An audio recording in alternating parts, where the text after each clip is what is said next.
Friday, 7th of August 2015. Paper highlights. First, let's look at the paper highlights from Daily Mirror. Case against Duminder fixed for trial. The case against former parliamentarian Duminder Silva and 12 other accused over the killing of Bharat Lakshman Premachandra was yesterday fixed for trial by the Colombo High Court, and hearings are to start from October 12th. The case was taken up before a special trial at bar comprising 3 High Court judges, Shiran Gunaratne, Padmini and Ranawaka and CBS Moraes. Another highlight from Daily Mirror. Tajuddin's body to be exhumed on Monday. Former Havelock's captain Ragarit Mohammad Wasim Tajuddin's body is to be exhumed next Monday by a court order for the autopsy. Another highlight from Daily Mirror. Probe on Defence Headquarters. The government, determined to go to the bottom of the alleged misappropriation of funds allocated for the new security services headquarters at Akuregoda in Battaramulla, has appointed an official committee to investigate and report on the activities carried out with regard to the security service headquarters construction. More highlights from Daily Mirror. Unauthorized cutouts, party officers to be removed. Elections Commissioner Mahinda Deshapriya has instructed Assistant Elections Commissioners stationed at electoral district level to speed up the work on the removal of unauthorized political party officers and cutouts, officials said yesterday. Another highlight from Daily Mirror. No mercy for those who killed for money, jewelry. Rajitha. The government yesterday said it didn't treat the loss of lives and injuries caused as a result of the war on both sides as crimes, but those who have killed people for money and jewelry or those who tried to surrender with white flags and kidnappings would be brought to book for sure. Another highlight from Daily Mirror. Lakshman Pereira gets bail. Former Deputy Minister and UPFA Matala district candidate Lakshman Vasantha Pereira was yesterday released on personal bail by Matala Magistrate and Additional District Judge Sampath Gamage. Another highlight from Daily Mirror. No rift in the SLFP. Dilan. Insisting that there was no rift within the SLFP, party spokesman Dilan Pereira said it was the UNP which should be worried about the party breaking up. More highlights from Daily Mirror. Gamman Pillar claims Rs 500 million from Hirunika. UPFA Colombo district candidate and Pivithuru Helaurume General Secretary Uday Gamman Pillar sent a letter of demand to UNP Colombo district candidate Hirunika Premachandra, demanding Rs 500 million as damages for allegedly making defamatory remarks on him. Another highlight from Daily Mirror. Dhamma Sanghayana in 2017. Ranil. The United National Front for Good Governance yesterday pledged to hold the Dhamma Sanghayana in Sri Lanka in 2017 if it's elected to office, Prime Minister Ranil Wickremesinghe said yesterday. Now let's move to the paper highlights from Ceylon today. Keshap, new US Ambassador to Sri Lanka. Indian-American Atul Keshap has been confirmed as the US Ambassador to Sri Lanka and Maldives, becoming the second Indian origin diplomat to be posted to the region after Richard Rahul Verma. Keshap, a former official at the US Embassy in India, was on Wednesday confirmed by the US Senate as the country's envoy. Another highlight from Ceylon today. Debris from MH370. Malaysia confirms, others doubtful. Part of the aircraft wing found on Reunion Island is from the missing MH370 plane, Malaysian Prime Minister Najib Razak has confirmed. Najib said international experts examining the debris in France had conclusively confirmed it was from the aircraft. Another highlight from Ceylon today. UPFA's Lakshman Pereira given bail. Former UPFA parliamentarian Lakshman Vasantha Pereira, who was arrested and remanded in connection with an assault incident, was released on bail by the Matala Magistrates Court yesterday, police said. More highlights from Ceylon today. Choco donuts in mobiles. Birthday boy Champika woos media big time. Minister Champika Ranawaka has sent boxes of chocolate donuts to employees of all print and electronic media institutions at a huge cost in celebration of his 50th birthday, which fell on the 4th of this month. Another highlight from Ceylon today. Bharat Lakshman murder. Duminder claims he was shot first. Former Member of Parliament Duminder Silva, addressing media personnel opposite the High Court yesterday, said, "I was the one who was shot at and hit first. This is true. I believe that the truth will be revealed during the case." Another highlight from Ceylon today. Hirunika vows to press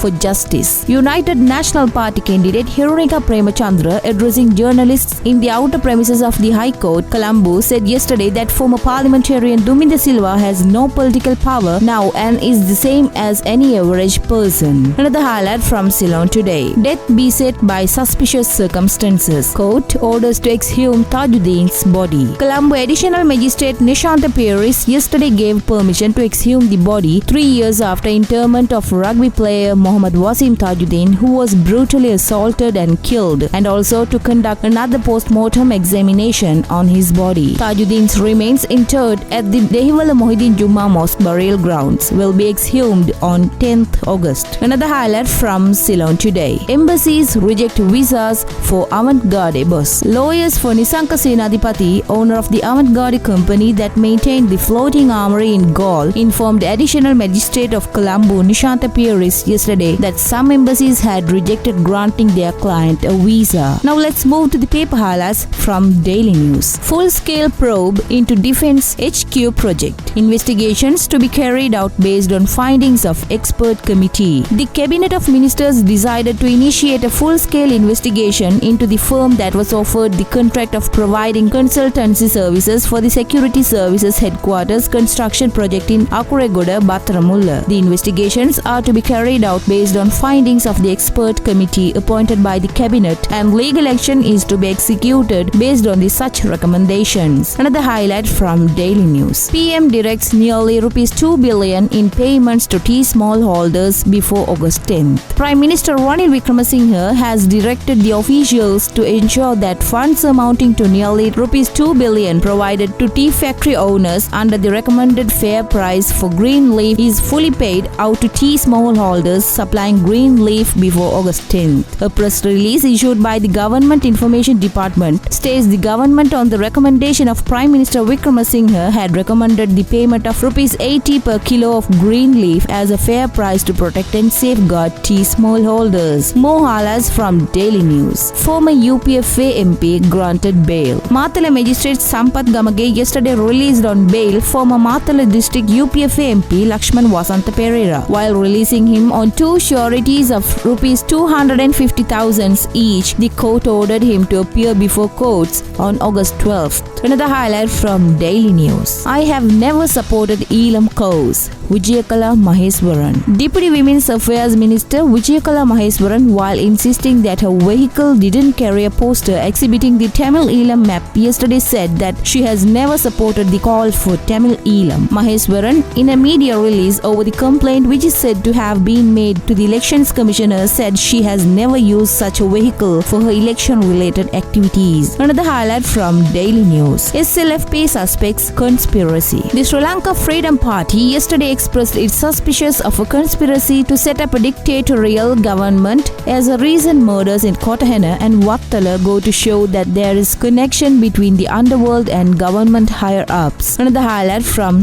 Daily News. Fake ballot papers seized in Kantale. A stack of fake ballot papers had been seized from a store belonging to a UNP candidate in Kantale last morning, police spokesman ASP Ruwan Gunasekara said. The raid had been carried out after an assistant elections commissioner had informed Kantale Police OIC about fake ballot papers. The store is located near the Clock Tower Junction in Kantale. We brought you the paper highlights from today's newspapers, and we will bring you more tomorrow.